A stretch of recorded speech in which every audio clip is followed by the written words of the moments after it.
Salut à tous, j'espère que vous allez bien. Aujourd'hui, nouveau format podcast audio. Ça va être disponible sur plusieurs plateformes telles que YouTube, etc.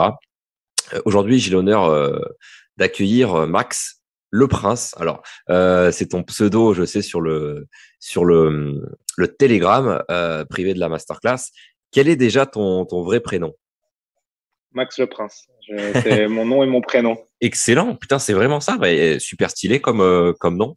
Je pense que ça a une bonne origine. Je serais curieux d'en savoir plus à ce niveau-là. Mais ce qui nous intéresse aujourd'hui, c'est de parler de SEO, de Shopify, de e-commerce, de dropshipping, etc., etc.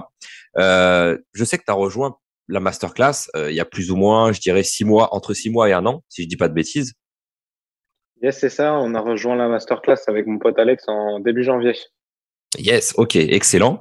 Et c'est une chose que je te disais avant même que je lance le record, c'est que pour la première fois en fait que je fais un podcast, je ne connais pas vraiment la personne avec qui j'échange. Je te connais pas énormément. On a pas mal échangé pendant les lives que je faisais dans la masterclass, mais j'en sais pas plus que ça à ton sujet. Donc si tu peux nous faire voilà une petite présentation, nous dire qui tu es, d'où tu viens, quel âge tu as, voilà vraiment une présentation globale pour qu'après moi je puisse sélectionner des parties intéressantes pour te poser des questions et rebondir. Ok, ça marche. Bah écoute, comme tu as dit, je m'appelle Max le Prince. J'ai 22 ans. Je suis franco-colombien. Donc, je suis né à Bogota en Colombie et je suis arrivé en France très tôt. Pour faire une présentation plus généraliste, plus axée business, tout ça, j'ai fait un parcours plutôt classique. Hein. Là, on va dire, que j'ai fait un collège catholique. Je suis allé dans un lycée général. J'étais pas très bon au lycée. J'étais vachement influençable. J'ai redoublé ma seconde, enchaîné sur une première où vraiment je savais pas trop quoi faire de ma vie. C'était un peu tendu à la maison avec mes parents, tout ça. Et je voulais rapidement être, on va dire, être indépendant sur ça. C'est-à-dire que j'aimais pas l'autorité. C'est vraiment cette figure d'autorité, que ce soit avec les professeurs, que ce soit avec mon entourage. Donc, il me fallait une solution. Donc, de base, je voulais monter un business très rapidement. Donc, je suis parti sur, on va dire, un truc un peu con qui sont le parcours des écoles de commerce. Donc, je voulais un peu faire ça à la start-up, tout déléguer à tout le monde, c'est chose qu'il ne faut absolument pas faire puisque et encore moins quand c'est le premier business. Donc, quand je suis arrivé en école de commerce, j'ai vu rapidement que c'était pas ce qui me plaisait. Je voyais qu'il y avait trop encore cette figure d'autorité. Donc pareil, hein, ça fait le même processus. J'ai redoublé, je me suis retrouvé d'autres trucs à côté. Je sortais beaucoup dans des soirées en boîte de nuit à claquer l'oseille un peu à gauche à droite comme un mongol. Et euh, et puis bah, j'ai pris un rappel à l'ordre par mon paternel qui justement me disait d'arrêter de claquer l'oseille.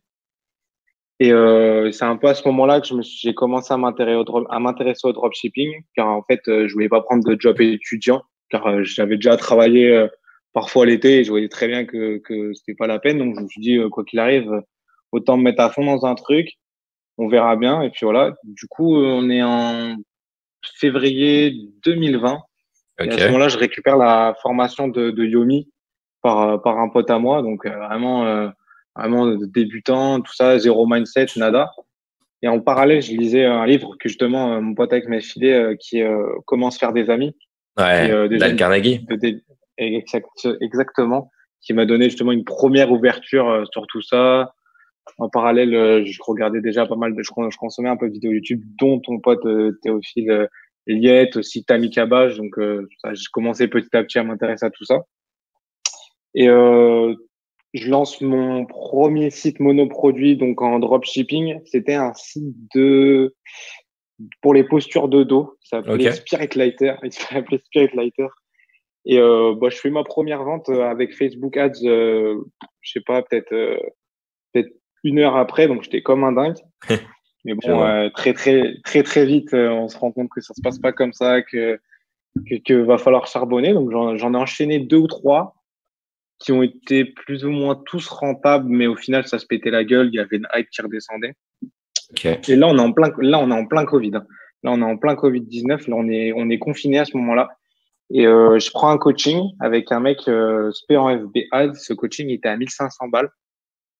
Donc, j'avais un peu d'argent de côté, on va dire. Ok. Et à ce moment-là, il m'a fallu un mois pour exploser et monter à 40 000 euros de chiffre d'affaires. Donc, en FBA, tu dois prendre environ 20% de bénéfices dessus. Et Donc, encore, je pense que t'es gentil.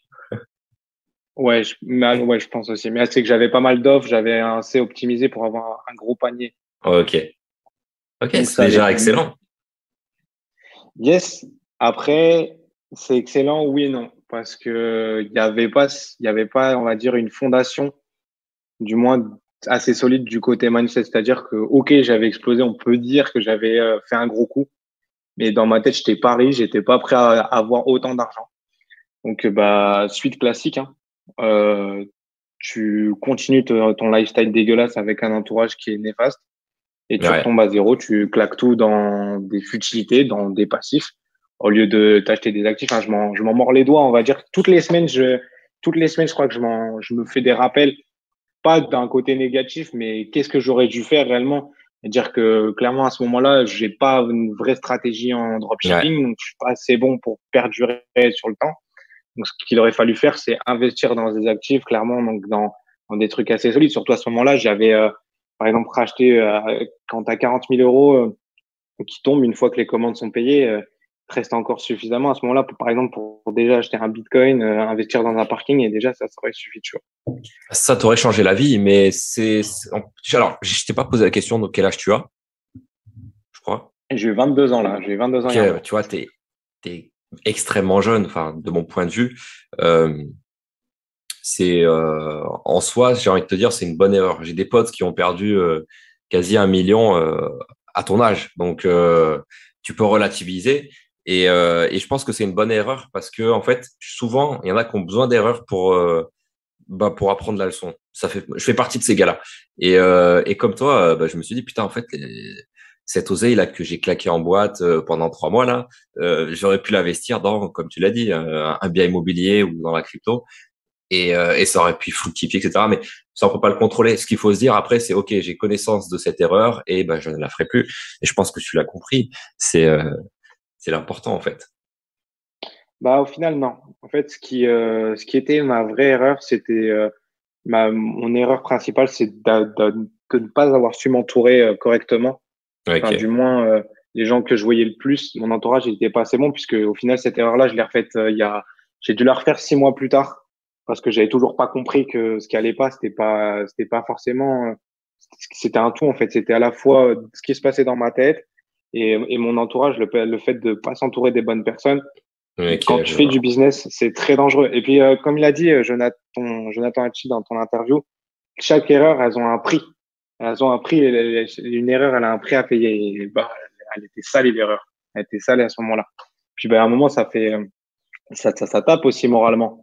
Le fait de dire, putain, Bien sûr. j'ai charbonné et je paye le prix parce qu'au final, qu'est-ce que je paye le prix? Bah, je paye le prix de remonter un business petit à petit alors que tu prends 40K d'un coup, tu as tellement de cash pour investir ça correctement, intelligemment, que après, bah, techniquement, c'est beaucoup plus difficile. Alors que en janvier, bah, au moment où on a pris ta formation, j'étais dans une sorte de mini dépression parce que c'est à ce moment-là que j'ai constaté que j'avais plus rien, que mon business, que c'est à ce moment-là que j'étais déjà dans le SEO depuis un petit moment, mais que ça prenait 40 ans à avancer et que là, à ce moment-là, j'avais plus rien.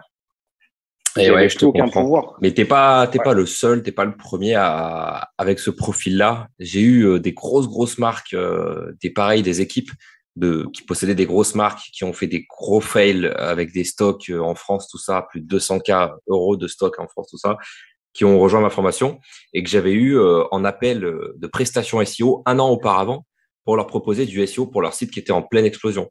Et ces mecs-là, je leur fais un petit coucou hein, s'ils écoutent le podcast. Bah, ils ont pas donné suite à cet appel. Et bah, 6 mois après, ils viennent me voir et c'est en tant que client de formation pour apprendre à faire du SEO eux-mêmes parce qu'ils ont plus de sous pour déléguer. Donc, c'est des coups forts, mais c'est ce qui arrive à, j'ai envie de dire, 90% des e-commerçants qui se rendent compte qu'en fait, il faut faire du SEO si on veut une base solide en ligne parce que tu fais des grosses sales pendant le Q4, pendant les grosses phases de scaling, mais après en temps normal, qu'est-ce qui rapporte le plus en fait, c'est le SEO parce que c'est le client qui vient à toi. C'est pas toi qui va à lui. C'est exactement ça. Et puis les gens, ils oublient clairement de créer cette relation avec leurs clients, de penser clairement long terme. Tout le monde veut faire des courts termes. Ouais. Tout le monde veut faire des petits coups. Là, par exemple, comme je sais plus, qu'on en avait parlé vite rapidement pendant le live avec Raphaël Sertani, je t'avais Ouais. dit que je suis expat à Sofia depuis, là, ça fait 2 mois. Ah Et je le oui, vois ok. très clairement. Je le vois très clairement. Il y a les 80% des gens qu'on a pu voir, sont tous dans leur tête à dire je veux faire des coups, machin, et ils pensent pas à créer une relation, à faire un truc pérenne. Un truc pérenne, c'est plus puissant que tout. Le coup, il est bien. Le coup, c'est bien, et encore, faut que ton coup il soit réfléchi parce que t'as des coups, ils vont pas marcher et ils peuvent te coûter très cher. Ouais. Et alors que si tu choisis la voie, on va dire pérenne, de un, tu vas avoir des coups qui vont s'amener à toi dans ton chemin pérenne.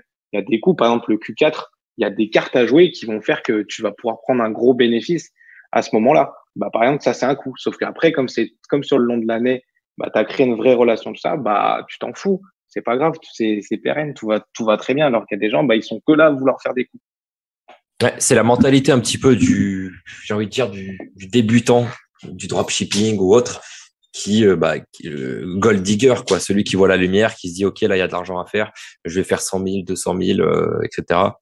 Et c'est souvent, j'ai vu beaucoup de gars qui faisaient beaucoup d'argent et puis le lendemain, ils ont plus rien.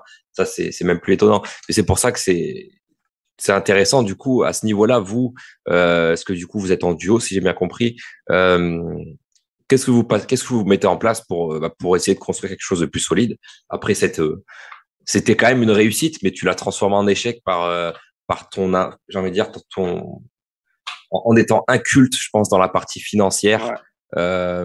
et dans la partie mindset, parce que tu dois avoir un mindset en carton. Mais j'ai eu le cas, hein, moi, quand j'étais à l'armée, je faisais de l'argent et la plupart pensaient à faire des crédits pour des Clio, pour les toutes dernières Clio Sport, des trucs débiles, tu vois. Et moi, c'était même tout seul, j'ai réussi comme un Mongol, exclu un petit peu du groupe, même si j'étais pas vraiment exclu, je suis toujours très sociable. Et j'étais là, moi j'achète de la pierre, j'achète du stock, j'achète un truc qui travaille. Et moi, je me foutais de leur gueule quand je les entendais acheter des baraques ou des bagnoles, quoi. Mais quand tu es tout seul, c'est compliqué. Du coup, toi, tu étais en duo. Vous avez tous les deux fait le switch en mode, tiens, faudrait qu'on apprenne un petit peu à créer des machines à cash, non? Alors oui, on est en duo, mais nos business sont totalement différents. C'est-à-dire que cette erreur-là, moi, je l'ai faite tout seul de mon côté. À ce Ok. moment-là, par exemple, du coup, bah, il s'appelle Alex. Je sais pas s'il viendra dans le podcast, mais pour le coup, lui, à ce moment-là, lui, ça marchait pas du tout. Mais j'ai envie de te dire aussi, c'est aussi une chance que c'est pas marché parce que ça lui a donné une dalle supplémentaire au moment où moi, je me suis reposé et j'ai fait n'importe quoi avec mon oseille, tu vois. Donc, il y a ça aussi. Et lui, pour le coup, il est totalement opposé sur moi, sur ça. Enfin, en termes de lifestyle, moi, il était totalement différent. Lui, ça va être vraiment autre chose. Ça va être beaucoup plus minimaliste, tout ça. Donc, c'est un peu ce genre de choses ne peut pas arriver. Donc, c'est vraiment, moi, on va dire que c'était un peu, on va dire, mon destin que ça arrive parce que avec un lifestyle comme ça, tu peux pas réussir dans le business au direct. Enfin, il faut des revenus exponentiels pour pouvoir assurer un train de vie comme ça où tu as envie de sortir 5 jours sur 7 ou tu as envie d'aller tous les 3 4 matins Et c'est à tous les t'acheter niveaux en des sacs de plus. luxe. Je te coupe, mais Ouais. c'est à tous les niveaux. Tu vois, un truc tout court. Moi, quand je suis arrivé en Thaïlande, juste après avoir quitté l'armée, j'avais quand même pas mal d'argent de côté.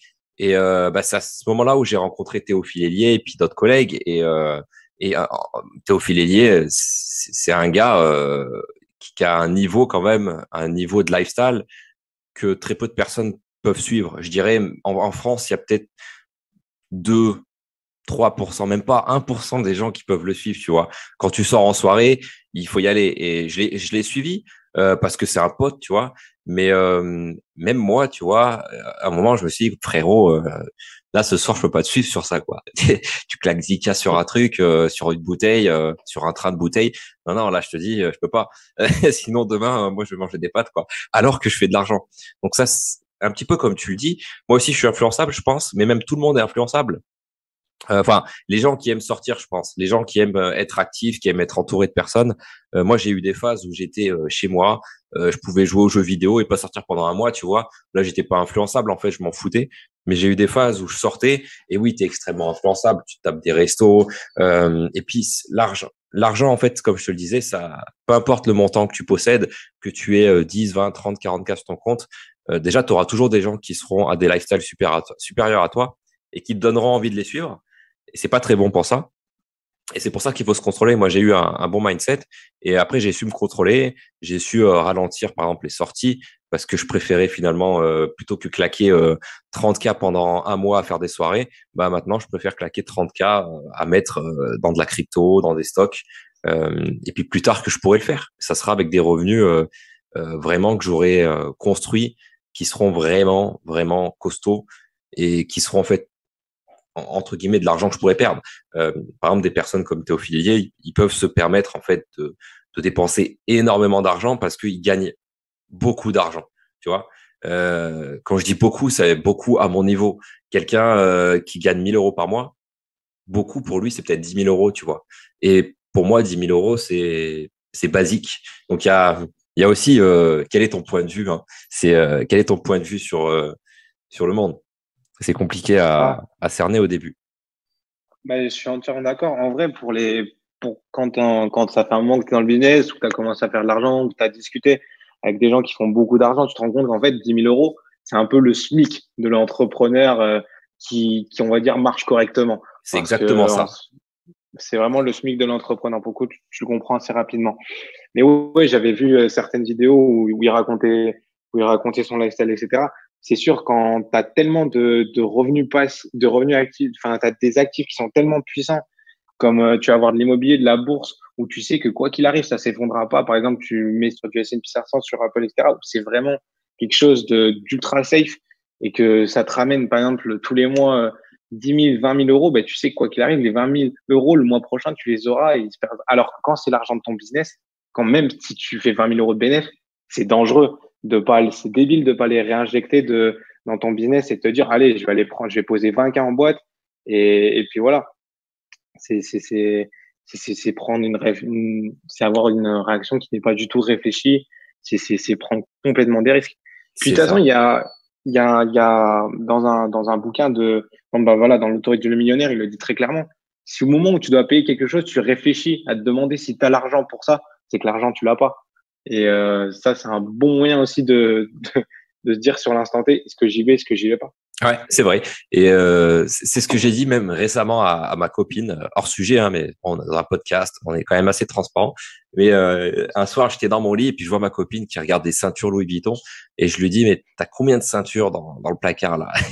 Et puis, elle en avait un nombre innombrable quoi. Et je lui ai dit, mais est-ce que tu en as vraiment besoin de ça? Est-ce que c'est vraiment utile tout ça? Et elle me dit ouais non pas forcément en fait et bon finalement elle en a acheté une mais elle me l'a offert. Je l'ai engueulé mais voilà il y a des choses finalement on n'a pas forcément besoin et faut vraiment réfléchir aussi pour les acheter. Ce qui est quand même excellent je trouve de ta part c'est que tu as 22 ans. Moi j'ai peut-être attendu un petit peu plus pour avoir ce mindset là donc c'est excellent. Et je pense qu'il y en a qui nous écoutent, parce que je sais que l'audience, elle est entre 18 et 35, 40 ans sur la chaîne. Il y en a qui doivent être plus jeunes, qui doivent se dire, ah putain, il est bien, le gars, il a que 22 ans, tout ça. Et il y a des vieux, entre guillemets, comme moi j'ai bientôt 30 ans, qui doivent se dire, putain, le gamin, quand il aura mon âge, il sera bien, il sera yamb. Donc ton profil est très très bien, même si tu as perdu des dents, on le ressent là quand on t'écoute, hein, tu es un petit peu dégoûté. Moi, je pense que c'est très bien parce que maintenant, tu as les compétences, tu sais faire de l'argent. Et maintenant, quand tu vas gagner, euh, tu vas l'investir ou l'utiliser plus intelligemment. Si tu ne les fais pas, je serai le premier à venir essayer de te mettre des tartes dans la tronche parce que c'est pas bien. Mais je pense que tu es bien parti du coup après ces erreurs. Ah, ben, il en a fallu plusieurs et puis faut les digérer, il faut les reprendre parfois. C'est-à-dire que toutes les semaines, je vais en discuter ou je vais essayer de comprendre qu'est-ce que j'aurais pu faire. Enfin, en fait, le passé, il faut y retourner des fois, mais pour les bonnes choses. Il faut y retourner pour dire, bah, vas-y, si maintenant j'ai ça, si maintenant je fais ça, qu'est-ce que j'aurais amélioré? Faut pas y aller pour rechigner et dire, je les ai plus et tout, machin. Faut pas pleurer sur son sort. Et en vrai, faut y aller pour se faire des pires cures de rappel et pour en soi, pour un peu, faut être sadomaso un peu, hein. De toute façon, c'est ça, hein. Quand tu fais du biz, faut aimer se faire mal.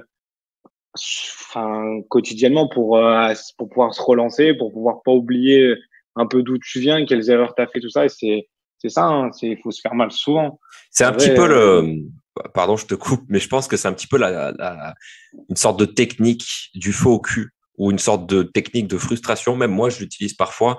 Par exemple, tu vois, un truc tout con, mais des fois, je suis dans le taxi, je vais à un endroit et puis je vois des gens, surtout en Thaïlande, c'est hardcore, tu vois des nanas, des femmes qui doivent avoir 40 ans, qui sont sous gros cagnard à faire des travaux dehors avec des vieux outils, tu vois. Et je me dis, mais je veux pas avoir je veux pas arriver là un jour, tu vois.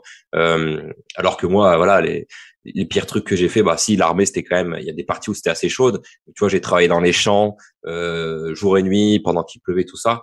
Et c'est vrai que autant voilà, c'est un métier cool, tu travailles dans la nature, mais autant c'est quand même c'est épuisant psychologiquement, c'est fatigant tout ça. Et mais j'ai encore ce feu au cul où des fois je me dis ouais, il faut que je bosse là, je veux pas retourner à ce niveau-là. Alors que c'est difficile d'y retourner, je peux quasi plus maintenant, mais on a ce faux au cul. Et je l'ai vu chez plein d'entrepreneurs dont on a pu citer auparavant dans le podcast, qui avaient ce même mindset alors qu'ils avaient une sécurité par exemple supérieure à la mienne et qui étaient là. Ah ouais, là il faut que je fasse ça pour vraiment être tranquille. Et je disais mais gros, t'es tranquille là, tu fais déjà 20K par mois en automatique, 30K. Ton biz il te fait 100, 200K, t'es tranquille. Et non, il y a encore cette pression.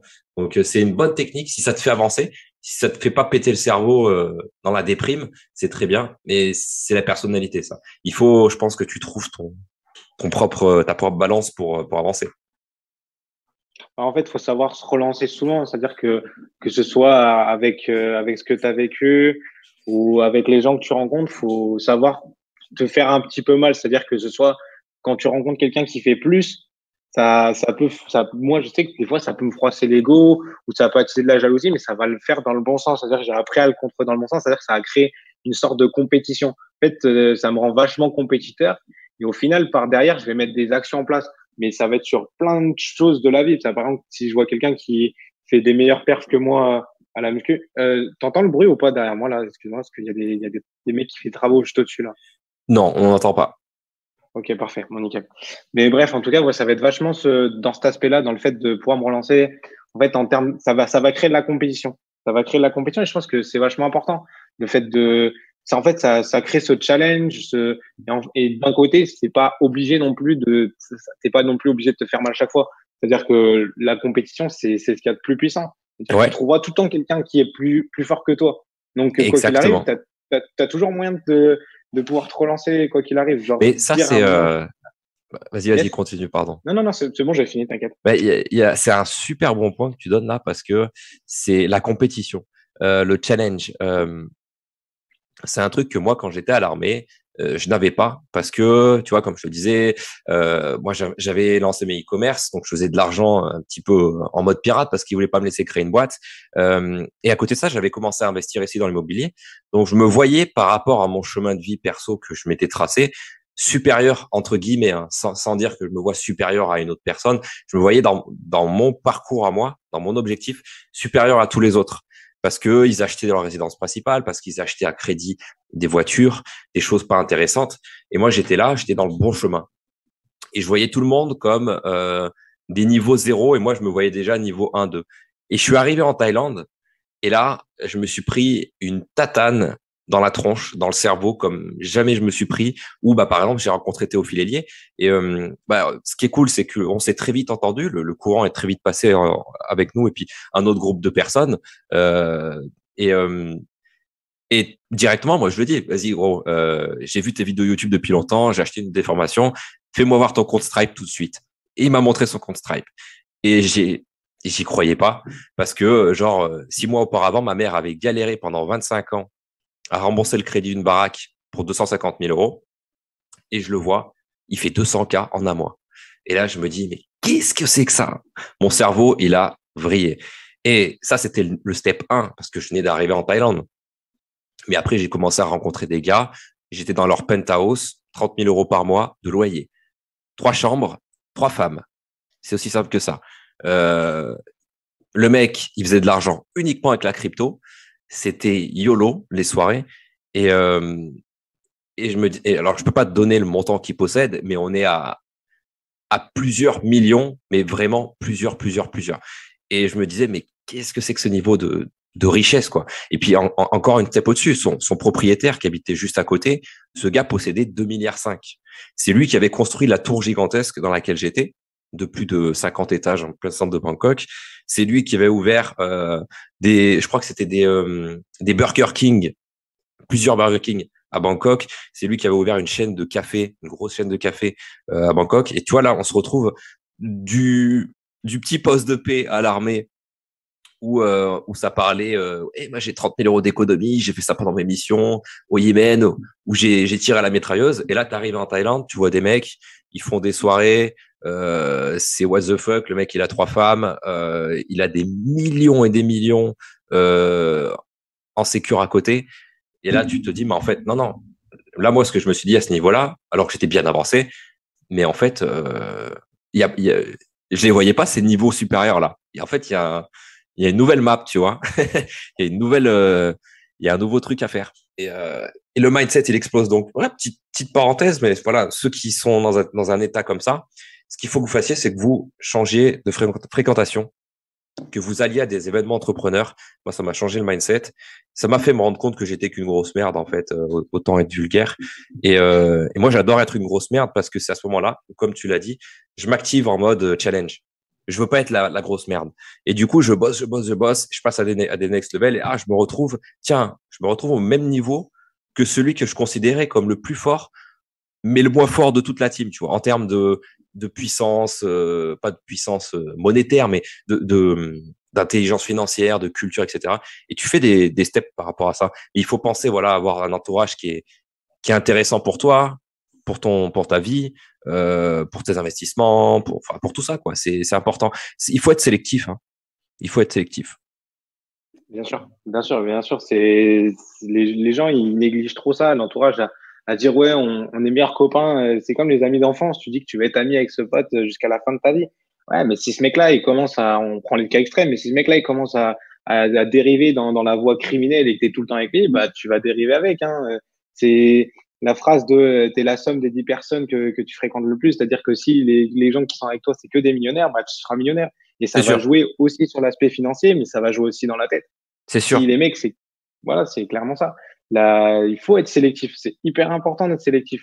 Sinon, tu te fais manger. Tu te fais clairement manger.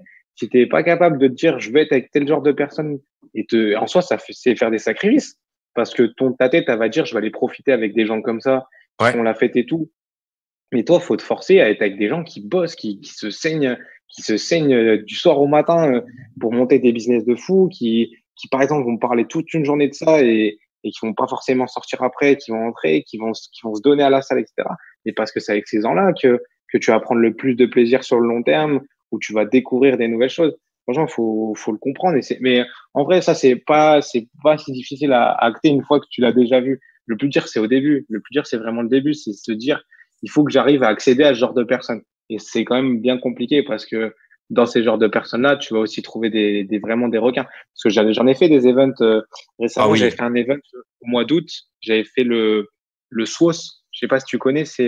Pas du tout. C'est en gros, on va dire que le SWOS, c'est une team d'entrepreneurs en dropshipping. On va dire que c'est les petits Diomi. C'est-à-dire que tu vas voir tout ce qui est, si tu vois qui c'est, Marcus, en gros, c'est des mecs qui sont beaucoup plus axés sur le marketing d'influence et FB Ads, en tout cas dans le dropshipping. On va faire du cash, quoi. Euh, Du gros ah ouais, cash. ouais, ouais. Ah ouais, t'as des gars, mais il y en a qui ont été vachement différents. Par exemple, ce gars-là, je lui avais parlé du coup que j'avais ce problème-là on va dire, de show-off. Et un des conseils qu'il m'a donné, qui pour le coup, je pense que ça fonctionne vachement, ça commence à apporter pas mal ses fruits, c'est de se fixer des objectifs au niveau du business qui vont t'empêcher de claquer ton argent. C'est-à-dire un objectif financier. Par exemple, demain, le mois prochain, je vais investir tant en crypto-monnaie ou je vais investir tant en actions. Bah, Excellent. si tu vas claquer ton argent le week-end prochain, tu mettras jamais cet argent J'allais te le en dire, ça. investissement. Ouais, excellent. Voilà. C'est un truc que j'ai mis en place, même assez tardivement, j'ai envie de dire. C'est de me mettre en place des objectifs comme ça. C'est par exemple, tiens, là, j'aime bien, par exemple, je sais pas, Polkadot, des cryptos, et je me dis, tiens, j'aimerais bien avoir 5K là, ou 10K là. Et quand tu mets des objectifs comme ça monte beaucoup plus, tu vois. Par exemple, tu vois, là, je vais certainement bientôt faire la promo sur la chaîne d'un robot Gold qui trade en fait sur le Gold et qui rapporte 15% par mois. Et c'est un pote, Anthony Taylor, pour ceux qui connaissent, Yes. qui est dessus depuis très longtemps et qui fait beaucoup d'oseille. Et ça fait depuis que je le connais que je lui dis, frérot, mets pas de l'argent là, ça va péter. Et ça marche toujours, tu vois. Donc là, je me suis dit, écoute, là en plus, c'est très bien parce que le Q4 est excessivement juteux cette année. Je vais mettre un petit pourcentage de mon bag dans ce robot Gold. Et j'en ferai la promo aussi parce que ça fait quand même longtemps que je le connais. Ça fait très peu de temps que je serai dessus, tu vois. Mais ça sera un parcours que je ferai avec la chaîne où je montrerai combien je gagne et tout. Et il y a plein de projets comme ça. Les stocks, voilà, tiens, j'aimerais bien avoir 10 000 euros dans le Nasdaq 100. Voilà. Et tu mets 10K dans le Nasdaq 100. Et si tu mets en place des actions comme ça, par exemple, tous les mois, tu mets en place une action comme ça. À la fin de l'année, tu te rends compte que tu as mis 10K sur 12 plateformes et que finalement, ces 10K, il y a eu les intérêts cumulés qui sont arrivés et que tu n'es plus à 120 000 euros finalement, tu es peut-être à 130, 140, 150 000 euros après que tout cet argent est travaillé. Par contre, ouais, si tu pars sur des trucs en mode, tiens, ce week-end, je claque une Dom Pérignon ou deux Dom Pérignon en boîte, une Dom Pérignon, ça coûte vite cher, et etc., etc. Ça peut aller très vite, le budget soirée, tout ça, et il faut faire des sacrifices. Ah, bien sûr, mais de toute Ou façon, l'inverse. la vie, ouais, clairement, c'est Tu te ça, fais hein. des cadeaux Dans et les puis deux, tu te l'offres après. c'est ça. De toute façon, c'est du donnant-donnant. Faut savoir se sacrifier à des moments pour obtenir ça dans un instant T, mais faut pas tomber dans ce piège, hein, parce que vraiment, pour ceux qui écoutent ça et qui potentiellement, et moi, je connais des gens qui rêvent de pouvoir permettre ça grâce au business. En fait, c'est un putain de cercle vicieux. Si tu tombes dans ça, que ton entourage est que de ça et que tu relâches la pédale. Enfin, de toute façon, c'est simple. Tu peux pas relâcher la pédale, sinon ça s'effondre. C'est-à-dire que tu vas en vouloir toujours plus dans ce truc-là. Tu vas vouloir toujours la meilleure bouteille, tu vas vouloir la meilleure paire de chaussures, tu vas avoir le meilleur service que tout le monde. Et pour avoir le meilleur service, il faut avoir des putains de revenus. Et surtout dans surtout dans ce monde-là, c'est des revenus qui sont vraiment démentiels.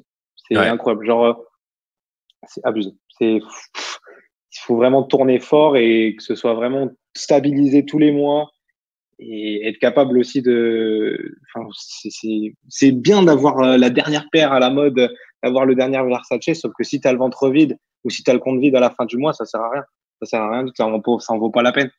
exactement. Mais c'est ce que je dis souvent dans plusieurs vidéos, plusieurs podcasts, c'est qu'il faut en fait quand tu es au début de ton activité d'entrepreneur, il faut se concentrer, je vais y arriver, sur la création de machines à cash de manière vulgaire, hein, façon de le dire.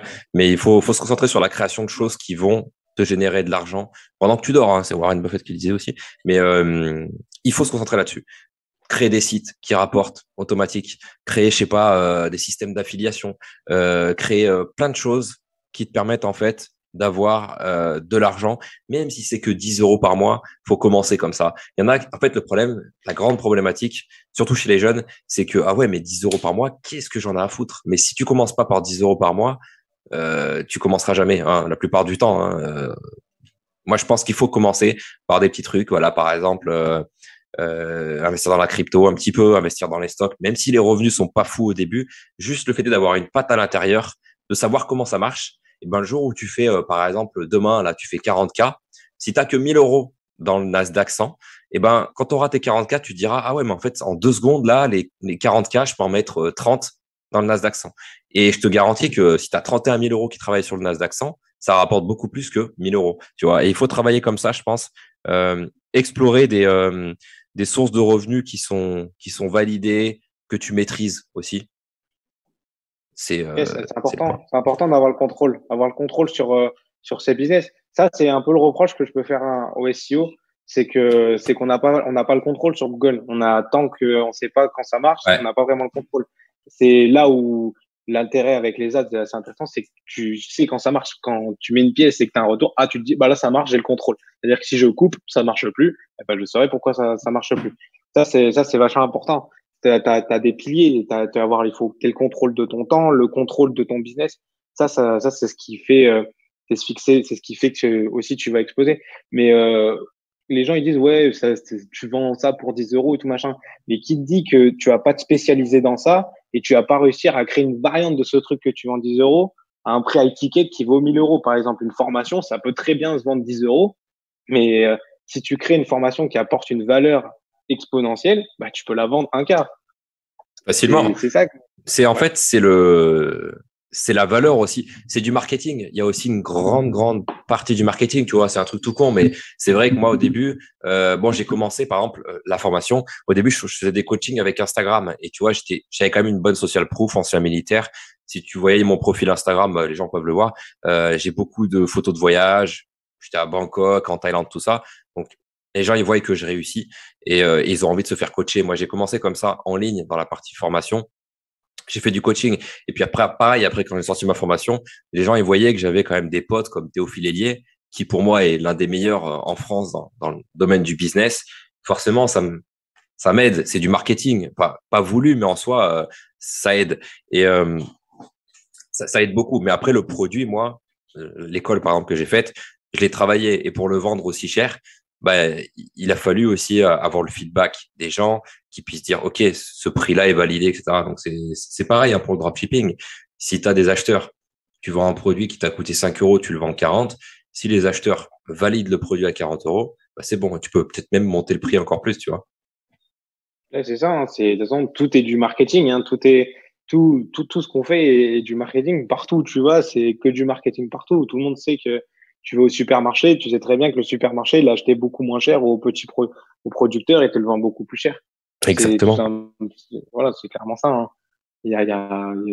Tout est fait avec du marketing. C'est le business comme ça. Hein. Je le dis souvent dans la masterclass comme exemple. Moi, j'ai mon beau-père, en fait, qui est arboriculteur. Il a 50 hectares.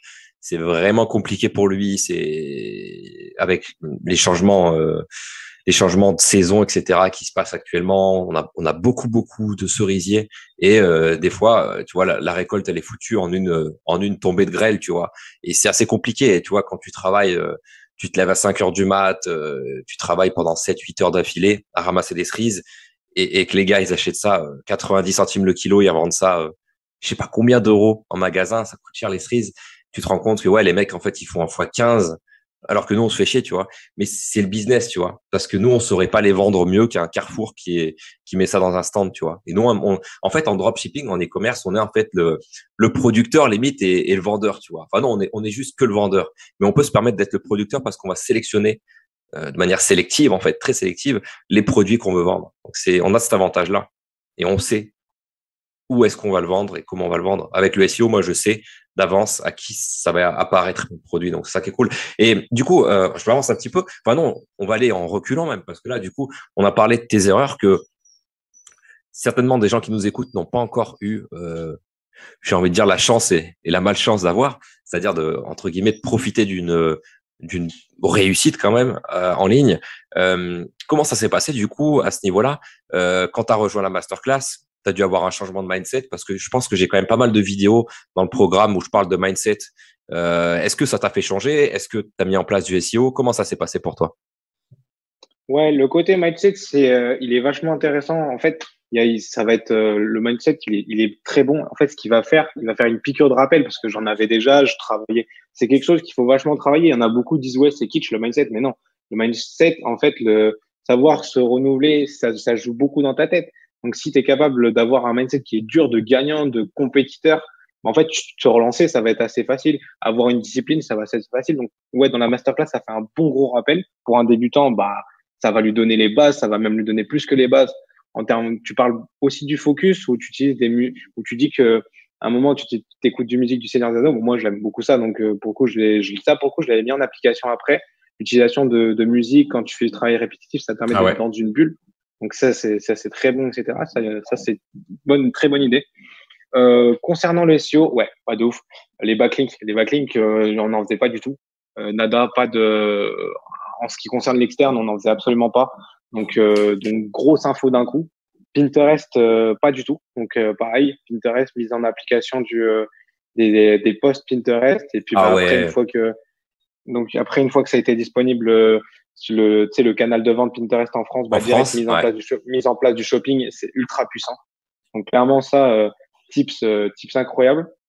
Et puis même ça fait des rappels. C'est toujours bon des rappels parce qu'il y a des trucs qu'un formateur va te dire comme ça que t'auras pas forcément compris ou que t'as pas vu. Et un autre formateur, il va te le dire de cette façon-là.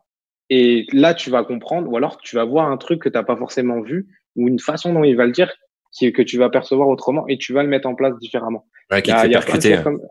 Ouais, c'est pour ça. C'est pas parce que c'est quelque chose que tu connais déjà que ça va pas jouer sur des points différents. À ce moment-là, tout le monde connaîtrait tout, parce qu'au final, il y a 40 000 formations sur le dropshipping. Cependant, il y en a certaines où il y a quelque chose qui va être beaucoup plus pertinent. Il y a une information qui va être clé dans ton business et tu vas pas le voir. Et tu vas pas le voir.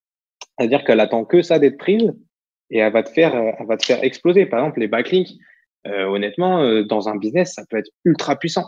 Dans certains points, ça va faire exploser son truc. C'est Donc, vrai. ouais, ta formation sur ça, ça a vachement joué. Excellent. Et du coup là, alors, t'as rejoint il y a quand même pas mal de temps maintenant. Ça a dû ranker entre-temps. Comment ça s'est passé ton Q4, pardon.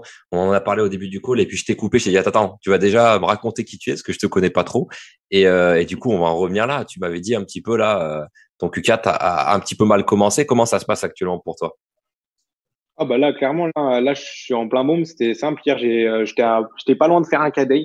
Donc honnêtement, ça partait très mal. Hein. Le Q4, j'ai simple. J'avais partagé quelques shops. J'avais un shop où on avait fait une refonte ensemble. C'était le shop Patriote sur la France. Ah Et ouais. ce shop-là, il a complètement down. Il y a un mois. Il y a un mois, j'ai fait quelques mises en place dans Google Ads et ça a pas bien fonctionné. En gros, j'avais des winners sur ce shop-là. J'avais des winners qui étaient c'était le Sweet Ricard, hein, s'il y en a qui veulent aller voir. En gros, c'était un bet de winner, sauf que j'ai fait des petites modifications Google Ads et c'est devenu un loser. C'est-à-dire que il y a autant bien le mois d'avant, il me faisait trois quarts de mon chiffre d'affaires. Là, il m'a tué le CA. C'est-à-dire que la première semaine de novembre, habituellement où je pourrais faire plus d'un SMIC, bah, il m'a fait 200 euros de chiffre d'affaires. C'est-à-dire que bah, pour un Q4, ça pue. Ça craint clairement, sachant que Ouais. j'ai des charges à payer à côté. Ça craignait. Et là, ouais, là, on a clairement explosé. Bah, là, hier, il m'a fait quasiment, il m'a fait 500 euros de chiffre d'affaires, ce shop-là. Donc, il m'a fait plus de ROS de 10 en ads. Donc, c'est plutôt pas mal pour un 1er décembre. Clairement, on a vu le changement. Mais ouais, c'est, le Q4, là, il a clairement grow up. Il y a un mois, c'était pas bon. Donc ouais, c'est aussi ce truc-là pour revenir sur la compétition. Bah, il y a clairement, il faut se bouger le cul. Quand ça va pas, c'est soit tu te bouges le cul et ça marche, soit tu crèves en fait. Hein. Parce que du temps, quand t'as des charges, quand t'as des produits à payer, tout ça, bah, c'est chaud. Donc ouais, là, le Q4, c'est plutôt bon. C'est plutôt bon. J'ai fait une refonte du site. J'ai mis des produits qui sont beaucoup plus pertinents. J'ai refait toute une séquence mail. Toute la séquence mail a été refaite. Excellent. Donc, en fait, je ciblais pas bien le besoin du client, ce qui est très important dans une séquence mail, puisque c'est relation égale argent. Plus ta relation est forte, plus l'argent va tomber. Yes. Donc, c'est bon, c'est très pertinent. Et puis, bah, le site me plaisait plus, l'UX n'allait plus. Donc, tu te bouges le cul sur ça, tu apportes des produits qui sont beaucoup plus sur ta niche. En gros, en fait, c'est que je me suis persuadé sur ces 6 derniers mois que ce site, il pourrait pas aller plus loin. Alors qu'en fait, c'est lui mon arbre Afrique. Ouais. Ok. C'est lui qui touche c'est lui qui va toucher les millions de Français, c'est lui qui peut toucher intérieurement les Français, et sachant que du coup, je me suis vraiment renseigné, t'as plus de 80% des Français qui sont ultra fiers de leur pays. Donc, Ouais. il y a un manque à gagner, il y a un manque à gagner ultra puissant parce que c'est émotionnel aussi. Tu joues sur un truc qui est vachement émotionnel. La France, t'aimes ton pays, donc tu vas aimer cette marque. C'est trop fort. Très très bonne niche. Bah, t'es un des rares qui dévoile sa niche aussi, c'est cool. Et je sais que tu as plusieurs sites aussi. T'en as lancé à côté d'autres. Yes, yes, on avait beaucoup basé des stratégies sur le MD. Donc, je peux Ah t'en oui, donner c'est vrai. un. Bah, Donc, t'es on pas avait obligé de tout donner, hein, mais si tu veux, il n'y a pas de souci. Ça fait des cas d'école aussi pour les gens qui nous écoutent. C'est cool, ouais. Ah ouais, ça me dérange absolument pas. Il y a un autre site, qui est sur les tableaux modernes. Je vais pas tarder à être ranké premier là. Et il y en a un, c'est sur les tables basses. Lui, il marche beaucoup en SEO. Lui, je l'ai laissé. C'est le site que j'avais parlé il y a un moment dans le Telegram où il y avait un volume de recherche à 300 000. Ouais. Donc gros site, mais il y a très peu de produits. Hein, il y a 70 produits maximum et ça rank. Je vends en SEO. C'est des produits à étiquette à 230 balles. Bon là, il y a eu beaucoup d'erreurs hein, sur ce site-là parce que c'est des produits qui sont assez rares et c'est des produits où il faut avoir les feedbacks des clients. C'est-à-dire que tu vas potentiellement perdre un petit peu d'argent au début, histoire de savoir quels produits sont bons et sont pas bons. Exactement. Et là, depuis peu, j'ai lancé un site de bijoux où là, c'est pour le coup, le SEO c'est comme c'est des produits où t'as pas vraiment une recherche qui est ciblée. Là, pour le coup, je voulais vraiment aller dans la recherche d'influenceurs. Justement, je t'avais contacté à propos de ça. Et au final, là, je l'ai foutu en Google Ads parce que honnêtement, j'ai pris pas mal de data sur Instagram et j'ai compris certaines choses. C'est-à-dire que clairement, pour faire exploser ça, il va me falloir du cash, mais pas un petit peu de cash. Il va me falloir un budget qui dépasse, qui honnêtement, moi, j'aimerais avoir un budget destiné à au moins 50 000 euros pour attaquer les influx et faire péter le truc vraiment correctement parce que il y a des codes qui sont pas les mêmes que sur Google. C'est des codes qui sont totalement différents. Et honnêtement, c'est un truc que je maîtrise pas. C'est quelque chose où j'estime ne pas avoir assez de cash à investir dedans. Et pour le moment, j'ai des trucs qui tournent et j'ai des trucs où je suis bien meilleur, où je connais beaucoup plus le marché. Et c'est ça aussi, il faut savoir dans quoi on est bon. Il faut vraiment savoir dans quoi on est bon. Par exemple, là, j'ai passé, quand je suis arrivé en Bulgarie, ça faisait 6 mois que je travaillais dans des EMD. Au final, moi, elle est pas là, ma zone de génie. C'est-à-dire que ça me plaisait pas plus que ça. Moi, il me faut un truc qui passionne. Il y a des gens pour qui ça va varier. Ouais. Ok. Je vois ce que tu veux dire.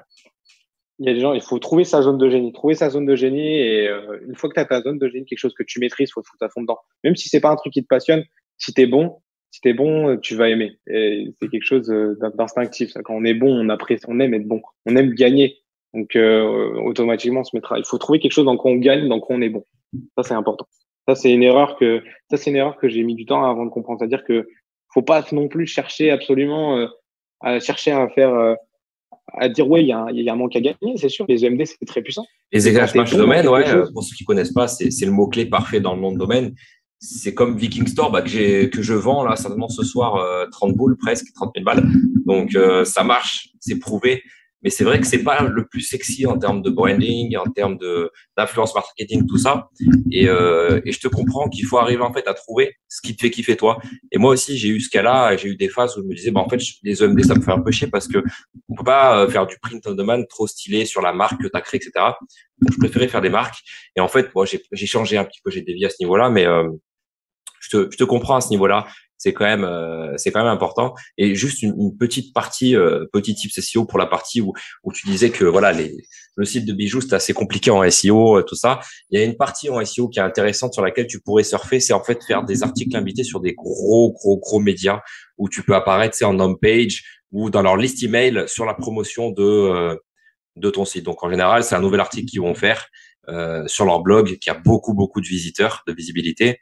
Et par exemple, ça va être, je sais pas, tu as un truc de bijoux, tu vois, tu prépares une grosse phase de scaling pendant la fête des mères, et ben tu fais un article invité sur les meilleures idées cadeaux pour la fête des mères. Et boum, t'apparais dans un des choix dans l'article de blog qui va ranker très bien sur Google, tu vois. Donc, il y a ces strates. Écoute, de toute façon, là, je prends note plusieurs choses on a dit, donc ça en fait partie, ça marche parce que là, pour le moment, je le laisse, il fonctionne, là, il tourne correctement.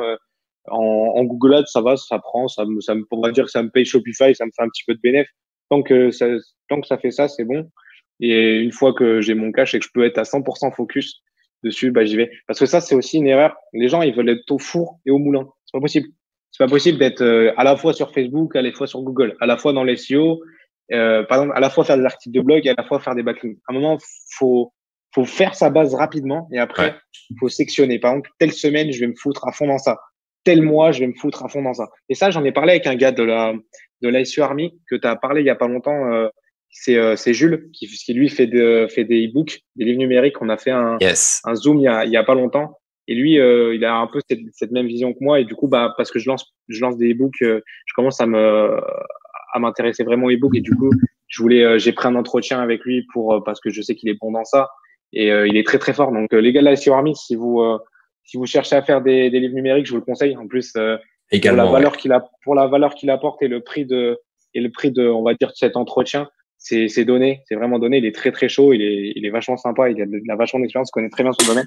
Exactement. Je te coupe à ce niveau-là, mais les gens qui nous écoutent, n'hésitez pas à vous abonner parce que Jules, je pense que je vais l'interviewer très prochainement et puis je vais promotionner sa chaîne YouTube aussi qui C'est vraiment cool ce qu'il est en train de faire. Et ouais, c'est un très bon gars. Et un gars très très chaud aussi, un peu comme toi, déter. Je pense pas qu'il ait fait trop d'erreurs comme tu as pu faire. Mais toi, tu es un gars, je pense, qui aime bien être entouré de gens, qui aime bien bouger, sortir, tout ça. Donc, tes erreurs, il y a beaucoup de gens qui vont pouvoir se retrouver et les faire. Et il y en a d'autres qui vont se dire, ah, moi, j'aurais jamais fait ces erreurs-là, tu vois. Mais ouais, Jules, très bon gars. Yes, yes, du coup, il faut vraiment, du coup, pour revenir sur l'aspect, c'est, ouais, faut savoir se focus correctement. Ça, c'est une erreur qu'on peut faire et qu'on fait tous. Ouais, je veux faire ci, je veux faire ça. Même dans les SEO, hein, même dans les SEO, hein, tu peux très bien Il y a trop de choses à vouloir faire. faire des. Ah ouais, il y a tellement de choses, il y a tellement, puis on a tellement d'idées. C'est ça le problème, c'est qu'il faut savoir contrôler ses idées, savoir scinder ce qui est bon et pas bon, ce qui est le bon moment et ce qui est pas le bon moment, savoir que à ce moment-là, on est bon mais qu'on n'a pas poussé le truc à fond. Et parce que c'est ça, il faut réapprendre à chaque fois. Il y a certaines choses, il faut réapprendre. Yes. Apprendre à faire ranker un blog sur telle demande, bah, ça demande de se former.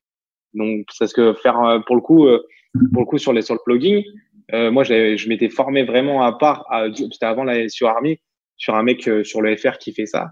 Et ça m'a permis de faire ranker un article de blog qui me fait 2500 visites par mois. Un article de blog à 2500 mots. Et cet article de blog, il m'a pris 2 semaines à faire. Et c'est compliqué à déléguer parce qu'il faut des compétences, il y a une méthode bien structurée. Et si en même temps, si tu veux publier 20 produits par jour et que tu veux faire un blog comme ça, tu n'y arriveras jamais. Ou alors ce sera pas qualitatif du tout.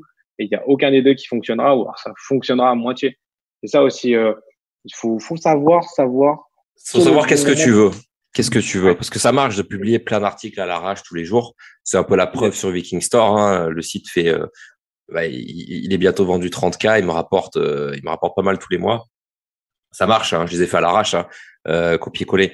Mais faut savoir ce que tu veux en conclusion de ton site. Et c'est vrai que quand tu veux construire un site qui te fasse vivre, tu es encore salarié par exemple, et tu veux un vrai biz solide, ou tu veux tout simplement, comme je le fais aussi sur certains sites, tout de suite faire un truc très propre, c'est vrai qu'il faut prendre du temps sur un seul article de blog pour le faire proprement et pas avoir à le retoucher. Donc ouais, c'est un très bon point. Mais j'aurais une question pour la partie échec. Tu nous as partagé plein de feedback super intéressants pour les gens qui nous écoutent. Mais moi, j'aimerais te poser une question pour la partie réussite. Toi, qu'est-ce que tu poserais comme obligation à un gars là qui serait même pas encore arrivé à ton level? Parce que toi, tu as eu la chance de faire de l'argent en media buy. Il y a des mecs là qui commencent, qui font du SEO, qui n'ont pas encore de résultats. Qu'est-ce que tu leur filerais comme conseil pour qu'ils puissent faire de l'argent, de choses à appliquer que tu ferais à leur place, par exemple? En full SEO, Peu importe, une stratégie qui te ok. permettrait en fait de faire grossir ton écosystème personnel en ligne. Pas que SEO, parce que le SEO, on le sait, c'est du trafic gratuit, mais l'écosystème, c'est d'arriver à avoir des revenus qui viennent de plein de sources, tu vois. Ok, bah, pour aller rapidement et pas perdre trop de temps, je mettrai en place Google Ads, je mettrai en place le shopping Pinterest. Je pense qu'on est déjà pas mal. Ouais. Et ce serait, voilà, ça honnêtement, c'est des trucs qui sont faciles à faire, qui sont gratuites à trouver parce qu'il y a des fois des budgets qui demandent. Et tu peux te permettre de prendre un peu de risque, surtout si tu fais un tout petit peu d'argent SEO, donc tu peux te le permettre. De toute façon, Pinterest Ads, Pinterest en shopping, c'est totalement gratuit. Google Shopping, tu as des résultats rapidement, tu as 80 euros offerts avec Google Ads. Tu as la format de Ben Chevillon qui, comme tu l'as présenté, qui lui est la référence en termes de Google Ads. Donc, vous avez de la chance pour le coup d'être dans la SEO Army. Il faut profiter du réseau qu'on a. Donc, voilà, profiter aussi du réseau que vous avez, les gars. C'est très important. Donc, ouais, un truc qui est rapide et qui peut vous faire avancer en 2-2. Pinterest Shopping et mettre en place le Google Shopping. Et puis je pense qu'on est pas mal si on est si tu parles du point de vue business, ouais. Ouais, Sinon point de d'un vue point de vue, ouais, c'est OK. Moi, ouais, ça me va. sinon point de vue mindset, je pourrais en donner aussi hein, si tu Ah permets bah, de. oui, carrément, hein, vas-y, hein. Franchement, on est là pour le Yes, partage, hein. vraiment vous trouvez vraiment pour vous je donnerai un truc que j'applique, c'est vraiment avoir une discipline, vous tenir à cette discipline, trouver des choses dans la journée qui vont pouvoir vous relancer dans le business, vous faire plaisir, savoir couper, savoir se récompenser à la journée. Par exemple, il y a plein de petites choses qui peuvent vous récompenser. Moi, je sais que pendant que j'étais en taf vachement intensif sur mon shop, je travaillais vraiment énormément dessus à la journée et je me récompensais d'une chicha à la fin de la journée. Voilà, une petite chicha, ça dure 45 minutes, 1 heure. Bah, voilà, ça fait vraiment plaisir, ça vous fait relaxer. Ça vous fait vous évader. Enfin, faut trouver pas mal de choses quand vous êtes dans un taf intensif pour euh, pour relâcher Exactement. parce Ouais. que sinon vous allez exploser parce que sinon vous allez exploser. Vous pouvez vous dire ouais, j'ai pas le temps, il faut vraiment que j'y arrive. Ouais, mais si vous n'êtes pas capable de relâcher, si vous allez exploser, ça va mal finir. Il va y avoir de gros impacts. Vous allez peut-être y arriver, mais sur le long terme, vous allez avoir des impacts. Moi ici, il y a un gars, Sofia, qui pendant un mois et demi, 2 mois, s'est enfermé seul. Il a vu personne. C'était il y a un moment, hein, c'était pendant sa phase où il fallait qu'il explose. Bah, il a eu de gros dégâts après, c'est-à-dire qu'il avait du mal à se resociabiliser. C'est cool, hein, c'est cool de donner à fond pour un business, d'avoir la dalle, tout ça, d'avoir la grinta, mais pensez aussi à vous. Il faut pas non plus, c'est bien de faire ça, mais il faut pas non plus se couper du monde. Puis Exactement. vous allez vous rendre compte que ça vous fait du bien aussi dans le business par exemple, de vous balader, juste d'aller marcher. Par exemple, moi, tous les jours, j'essaye d'aller marcher, d'aller faire un tour, surtout qu'en plus, j'ai la chance d'être dans un cadre où c'est joli, où il y a la montagne, tout ça. Essayez de trouver un peu cette routine-là, d'aller marcher tous les jours, 10 minutes, sans forcément écouter de musique, dans un endroit, dans un environnement où ça c'est calme, dans un parc, au bord de l'eau, etc. Ça va vous donner des idées, ça va vous Grave. permettre de souffler, ça va vous permettre de souffler, tout ça, c'est vachement important.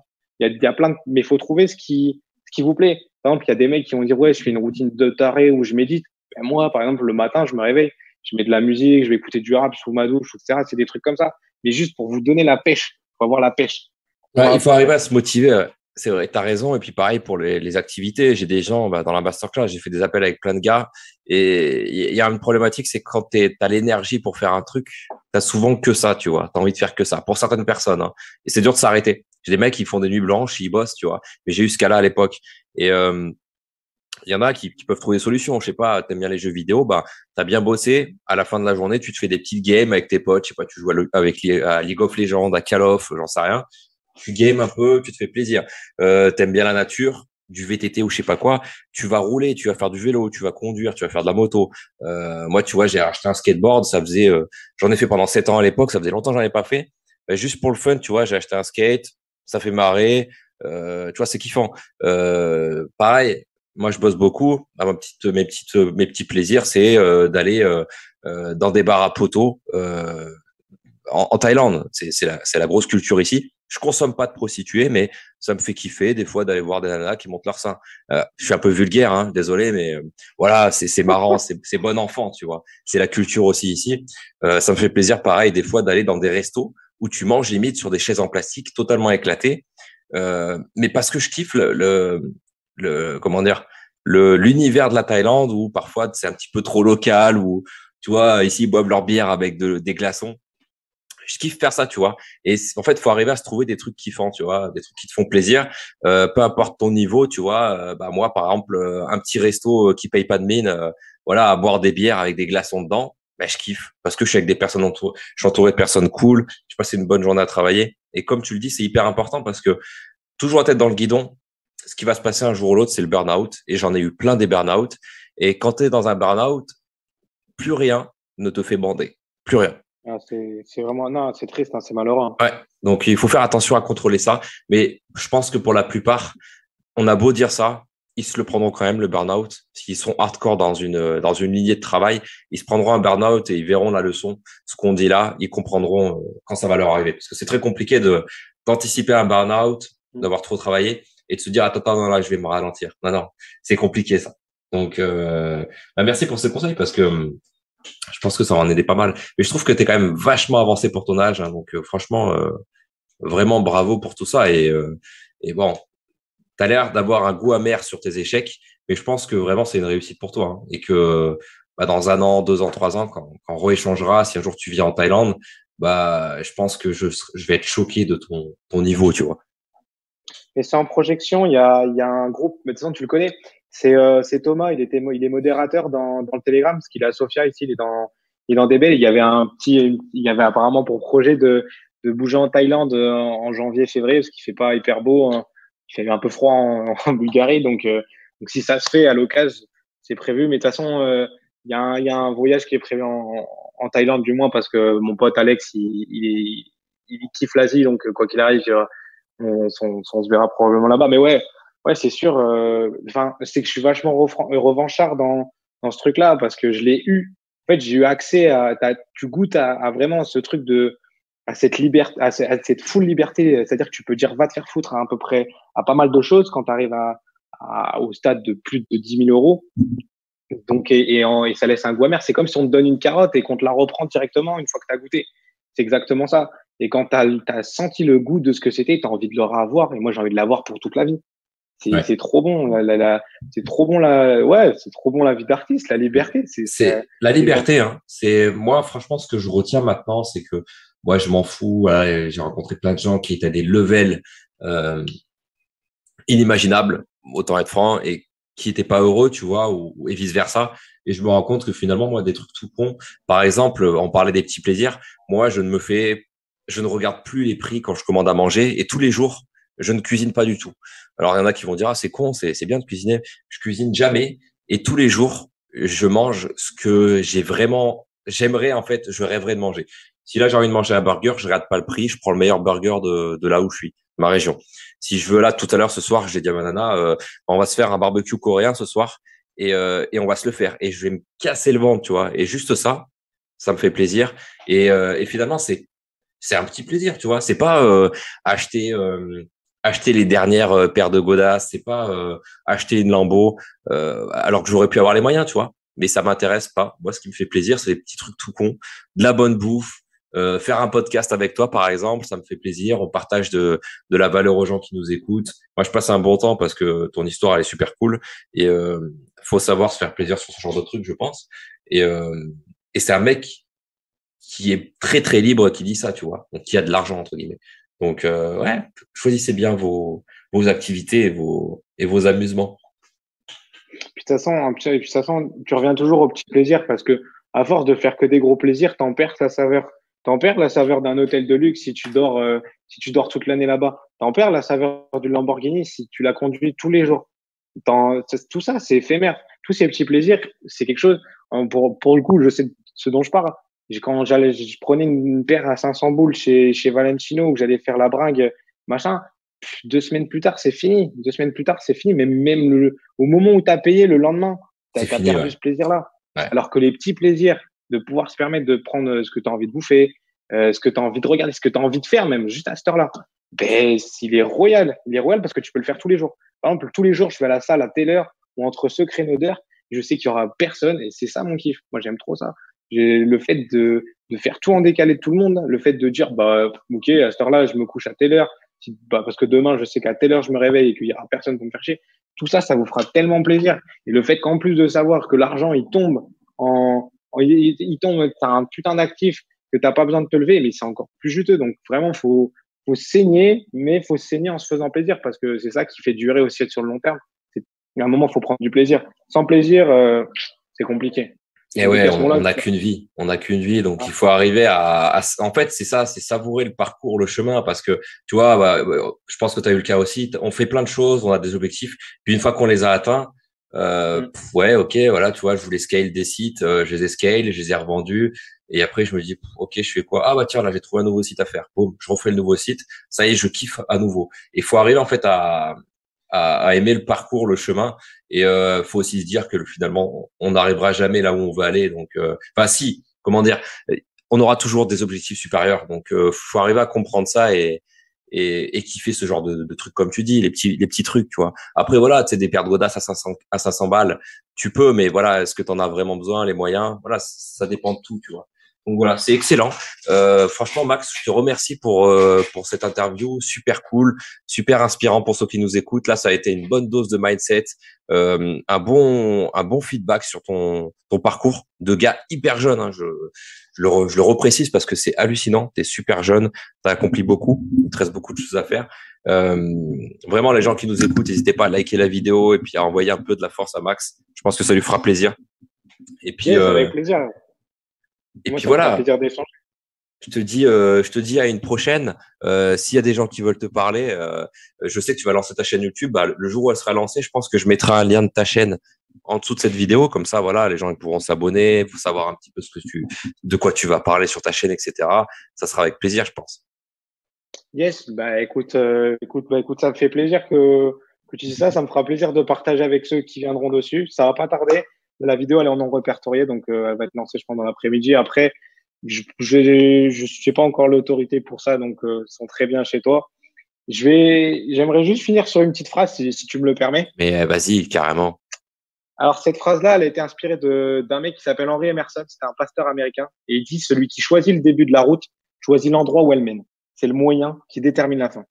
Cette Ouais. phrase-là, moi, je la trouve très, très inspirante. Donc voilà, pour moi, c'était super, Faye. Je te remercie de m'avoir donné de ton temps sur cet entretien.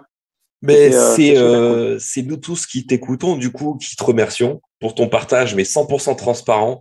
Vraiment, c'est kiffant pour ta jeunesse aussi. C'est hyper kiffant. Et puis pour tous les trucs que tu vas faire de fou dans les prochains mois. Si vous avez des questions, les amis, n'hésitez pas à les poster en commentaire. Je pense que tu pourras passer pour y répondre si les gens ont des questions. Et puis on se retrouve dans la masterclass pour ceux qui sont chauds pour essayer de suivre un chemin comme le tien, quoi. Allez, Yes, ciao, ciao affirmatif. tout le monde. Bye bye. Salut à tout ça. Bye.